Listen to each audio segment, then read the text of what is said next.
dara lu yàqal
dia tahu gunung apa masih kena mana ya kok apa kok ini naudingnya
Ok, je vais parler en poulard et puis tu vas traduire en français si tu veux. Hono quoi dit fof jiɗo komi haala noon programme fedde nde hono caravane santé ko association saldennaɓe wonɓe caggal leydi ha joti ɓe jooɗiɓe France hono ɓe jiɗno hono humtude haajuji caɗɗele cellal diwan Sadel ɓe jokkodire e bandiraɓe wonɓe Sadel ɗo hono comité santé gonɓe ɗo ɓe hono Bocar Demen hono ceerno Moussa Ndiaye en e infirmier o e ɓeɓe gollotoɓe pour namdade ɓe holkoɓe cohli ɓe mbimi ɓe cohli ko gueɗe nayyi goho ko ƴewnede ambulance hono duuɓi ɓennuɗo ni hono rawane hono ɓiɓɓe mabɓe sankima ɗo ene par ce que ene manquera ambulance no nawira Wourossogui ɗiɗi ɓe jiido ko hono ɓalal ngal mawnine seeɗa towne seeɗa pour maternité o so neɗɗo jibini hono e ɓalal ngal nde wono towani ene wawi adde caɗele hono yimɓe rewoɓe ɗo mi yiya ko hono keptotoɗo o nayyi tati ɓe mbiya ɓe jiiɗi mana hono kaɓirɗe ɓe gaddane hôpital mabɓe dispensaire ɓe jiiɗi ɓeyderede kaɓirɗe e nayaɓal ngal gueɗal nayaɓal ngal ko caravane santé o ɗum woni sukaɓe Sénégal sadennaɓe wonɓe caggal leydi ha tarte France ɓe ummiɓe Amérique e Italie foof kono kam France jogui hoore nde ɓe coodiniɓe ambulance guila mars 2013 ambulance o nan ɗo hen o woni caggal men ɗo kañum e kaɓirɗe eɗen nder hen caggal ɗum hono mana ɓalal ngal fewnitama yimɓe fof jii caggal ɗum hono mana leɗɗe e matériel wonen ko ari wonen nane lawol ɗum foof ko mana ko bandiraɓe Sadel wonɓe ɗo wonɓe France wonɓe Dakar jokkodiri e waɗi ɗum. Salamu aleykum. Min tawi ɗo hono bandiraɓe comité de santé wonɓe ɗo ɓe infirmier koɓe dariɓe mana ɓe teddini min ɓe kolli min mana hono affaire nde ko affaire mabɓe ɓe jaguiri noon minen foof min mbaɗi junggo e fandu min golli golle baɗɗe fayida anani de médecin ji min gutti hono sukaɓe men jibinaɓe caggal leydi jibinaɓe France infirmier ko toon liggoto ɓen ƴefti biyeji mumen gari ɗo ene cafra jinnaɓe mumen bandiraɓe mumen sehilaɓe mumen ɗum woni e sukaɓe ummiɓe France ɓe hono fedde nde joguiɗo comité de santé o komin tato ɓuuri jogade doole ɓe ɗum woni Amadou o woni dewde cukkam Hawa Ifra minen tato jogui affaire nde ma on hitade amin doga hen ɗum woni caravane santé min tawi ɗo comité de santé machallah ɓe balli yimɓe min liggima min gadi docteur ɓe woɗɓe ɓe ganda ni saɗa ɗo heedi aduna he kono ko sali kono Sénégal naɓe ɓen gari nanɗo ene guila balɗe tati koɓe tampuɓe kono koye jonde sadennaɓe min jooɗi ti abawtude to caɗele kewɗe yimɓe ɓe ne keewi machallah docteur eɓe ɓe keewiriran noon foof kono kadi sa yi ɗum fof hay sinno ko seeɗa yataw ene waɗi jaam e barke amin cikki tan jaabmo ene hen barke ene hen puisque wonɓe ɗo ko anduɓe ko joom expérience uji ɓen ko médecin militaire uji ɓen ala fof ko majji ko affaire cellal heddi noon ko so ko wayni ari hay mo wondani haydara yiiɗi ɓa docteur eɓe tan diran docteur ɗum waɗi min keewi yimɓe so haalde gonga wiyetema ko Alassane Sall komi docteur liggotomi ko caggal leydi France toon gommi médecin voilà.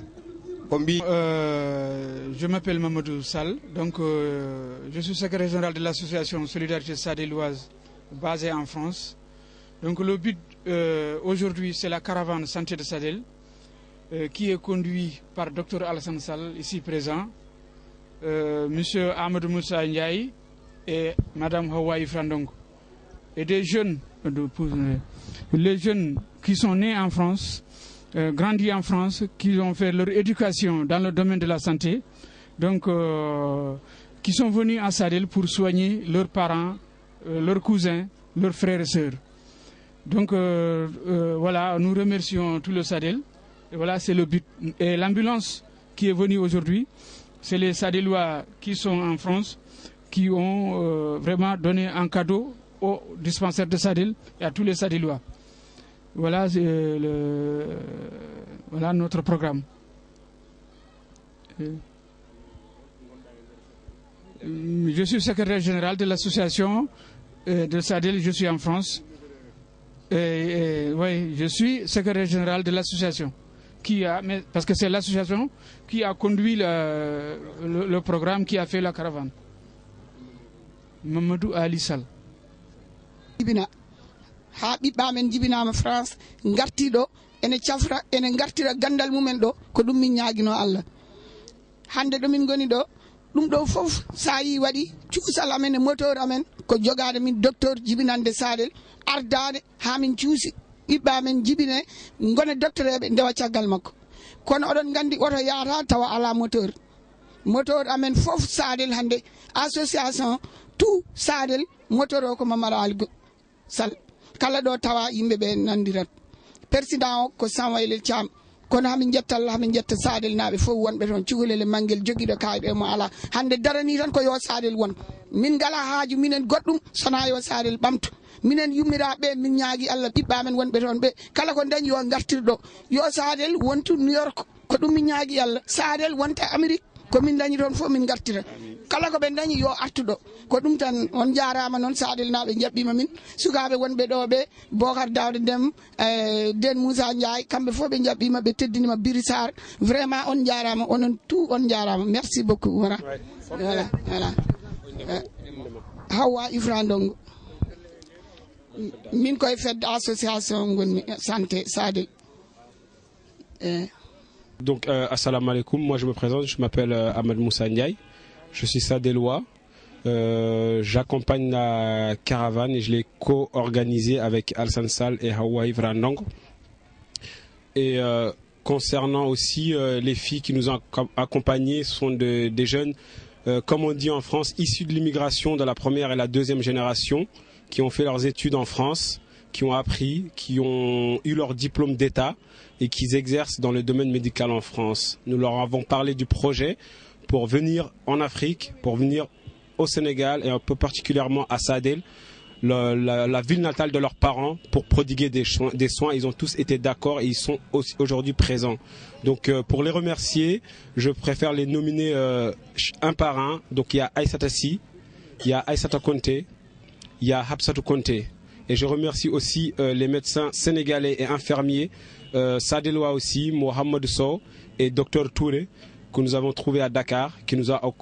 ont accompagnés dans la caravane. Le but de cette caravane, elle est humanitaire. C'est pour aider au développement. Donc chaque Sénégalais, chaque citoyen de son pays doit faire tout,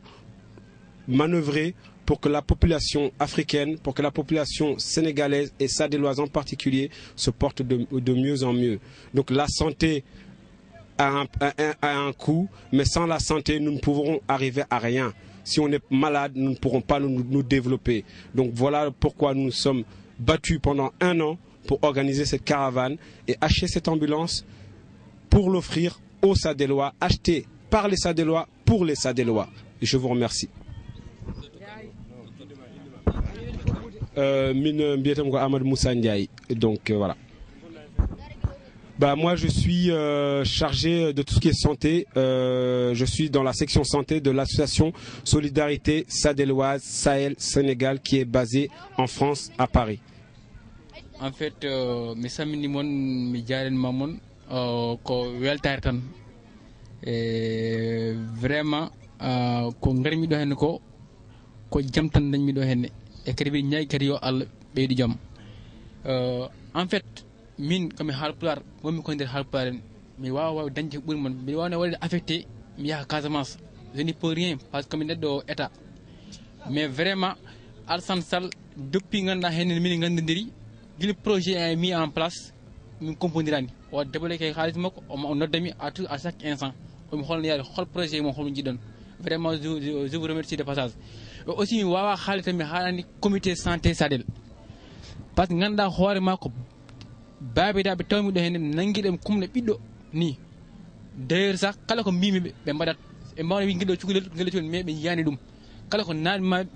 vraiment, je vous remercie de passage. Kadi mi wawa haalde kadi comité de santé en tant que mi haalaɓe liggodtonɓe pour ñam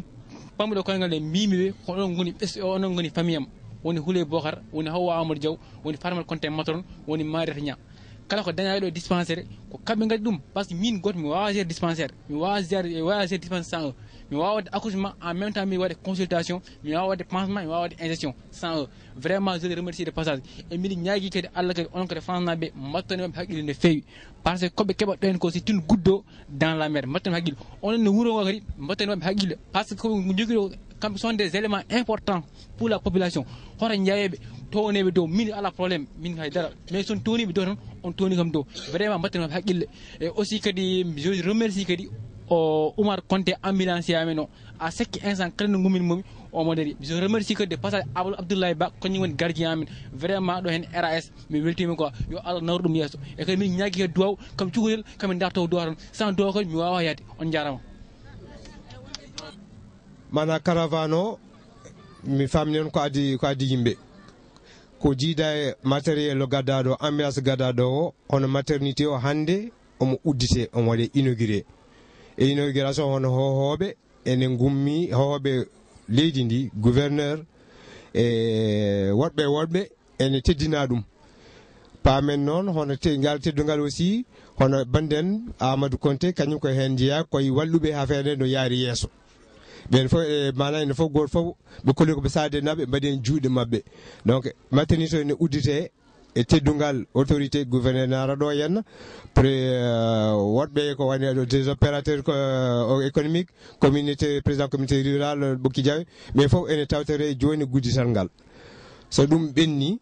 hono sokaɓe sade naɓe fedde sade haɓe teddini hono arɓe pour caravane o haɓe mbaɗanaɓe programme ko wayno cosaan haɓe mbaɗa programme ko wayno fifiide haɓe mbaɗa programme ko wayno théâtre uji e fettude bal hono coupe ene rokke ɗum fof ɗum woni programme caravane o ɓeydira journée culturelle est ce que c'est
ɓerɗe ɗe gondañi nafata yen gon haɓɓere wotere ballen président de la république ko ɗum woni gonga pour mbawen hollirde ko jiɗɗen hollirde ko Allah jarama on jarama.